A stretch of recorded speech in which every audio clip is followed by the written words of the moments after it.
Hello everyone, welcome to Ken Studies. आज है 6 अप्रैल। Start करते हैं आज के MCQ क्वेश्चन।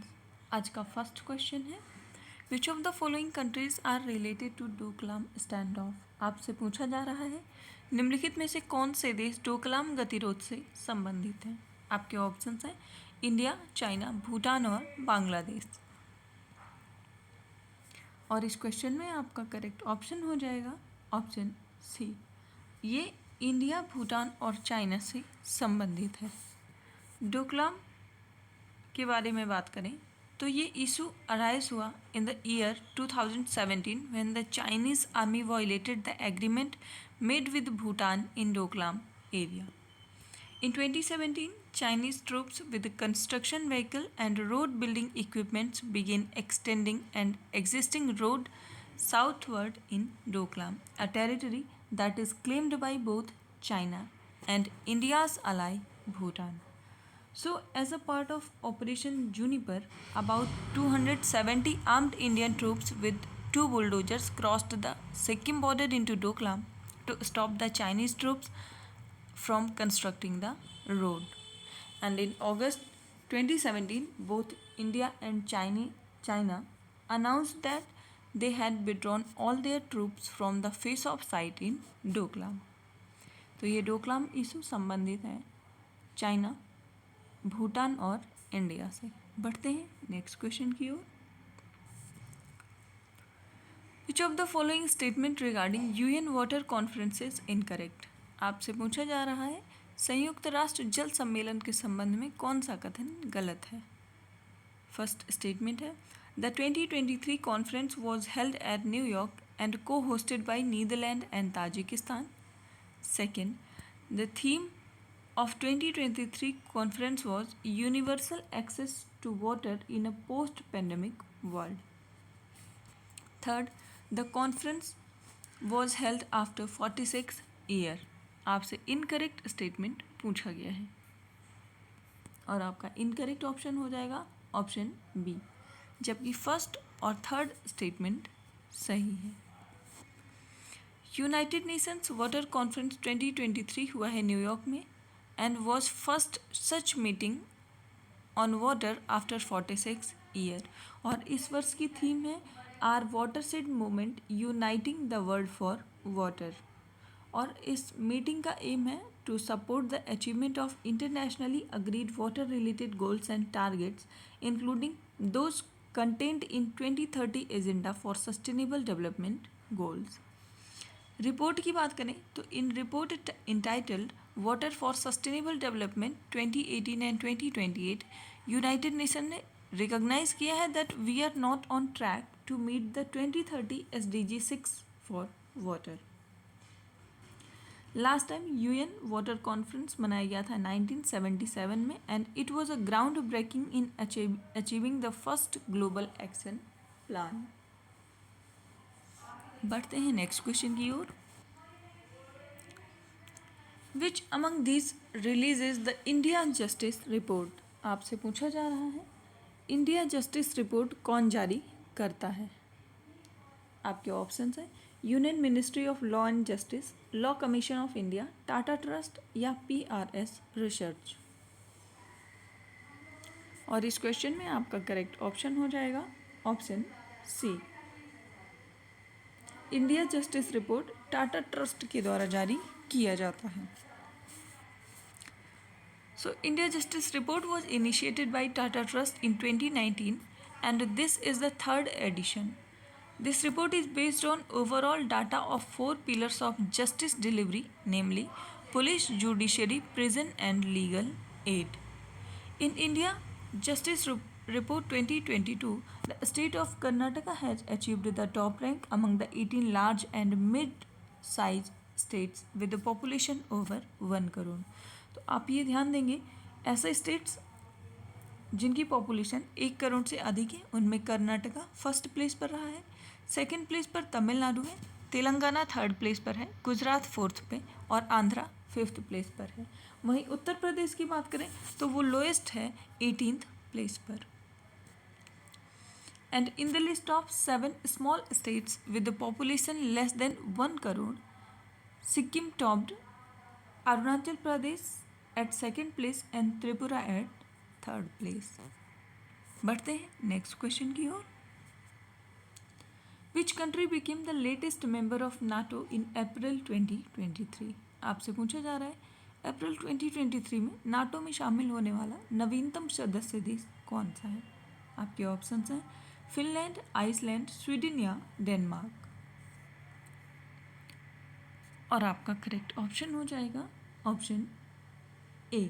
अभी हाल ही में नाटो को ज्वाइन करने वाला देश है Finland.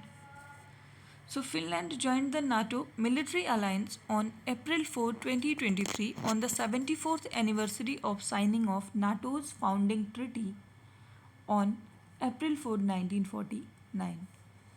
The country is now protected by NATO's ironclad security guarantee under which all member countries vote to come to the defense of any ally that comes under attack. NATO की बात करें तो उसका full form होता है north Atlantic treaty organisation, जो कि एक मिलिट्री अलायंस है between 31 member states established by North Atlantic treaty in 1949 और इसका हेडक्वार्टर है ब्रुसेल्स, बेल्जियम में। बढ़ते हैं नेक्स्ट क्वेश्चन की ओर। In April 2023, according to the latest report of World Bank, what would be the India's growth for 23-24? आपसे पूछा जा रहा है अप्रैल 2023 में जारी विश्व बैंक के नवीनतम रिपोर्ट के अनुसार वित्त वर्ष 2023 एंड 24 में भारत का वृद्धि दर या विकास दर कितना रहने का अनुमान है? आपके ऑप्शंस हैं 6.3%, 6.5%, 6% या 6.8%। और विश्व बैंक ने ये टारगेट दिया है 6.3% का। वर्ल्ड बैंक ने प्रेडिक्ट किया है इंडिया की economy to slow in the current fiscal to 6.3% on the back of shrinkage in consumption due to slower income growth. And the report estimates India's inflation to moderate from 6.6% to 5.5% in the current fiscal year. The current account deficit is expected to be 5.2% in financial year 2024. इसके साथ ही अगर economic survey की बात करें तो उसने project किया है ग्रोथ को 6.5% for the this current fiscal year, while RBI ने जो अपना लेटेस्ट प्रोजेक्शन दिया है growth for financial year 24, this is 6.4%. बढ़ते हैं नेक्स्ट क्वेश्चन की ओर। Recently, who among the following has taken charge as 40th president of FICCI Ladies Organization? आपसे पूछा जा रहा है हाल ही में निम्नलिखित में से किन्होंने फिक्की महिला संगठन के 40वें अध्यक्ष के रूप में कार्यभार संभाला है? आपके ऑप्शंस हैं जयंती नायक, सुधा शिवकुमार, पूनम चौहान या Pushpa Mahajan. FICCI ladies organisation की 40th प्रेसिडेंट बनी है Sudha Shivakumar. So Chennai based Sudha Shivakumar has assumed the charge as the 40th president of FICCI Ladies Organization at 39th annual session. She is a lawyer and investment banker by profession and presently serving as director at Auto Ancillaries.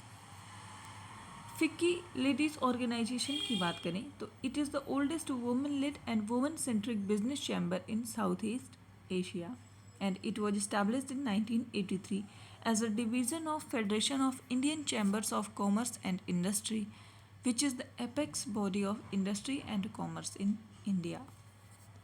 इस organisation का objective है to encourage and facilitate women to showcase their talent, skill, experience and energize across sectors and verticals of economy for a truly inclusive economic growth trajectory.